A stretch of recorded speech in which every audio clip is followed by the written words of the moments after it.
భారత స్వాతంత్ర్యం కోసం కృషి చేసిన జాతిపిత మహాత్మా గాంధీ విగ్రహాన్ని ధ్వంసం చేసిన దుండగులను కఠినంగా శిక్షించాలని కోరుతూ మంగళవారం మండల కేంద్రంలో ఆర్యవైశ్య సంఘం ఆధ్వర్యంలో గాంధీ విగ్రహం వద్ద నల్ల బ్యాడ్జీలు ధరించి నిరసన వ్యక్తం చేశారు. ఈ సందర్భంగా జిల్లా ఆర్యవైశ్య సంఘం ఉపాధ్యక్షులు తాటికొండ సీతయ్య మాట్లాడారు.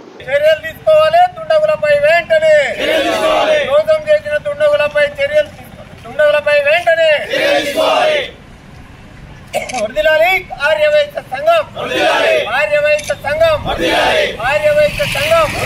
జాతిపిత మహాత్మా గాంధీ విగ్రహాన్ని కల్వకుర్తి పట్టణ కేంద్రంలో కొంతమంది అరాచకవాదులు ధ్వంసం చేయడాన్ని తీవ్రంగా ఖండిస్తా ఉన్నాం.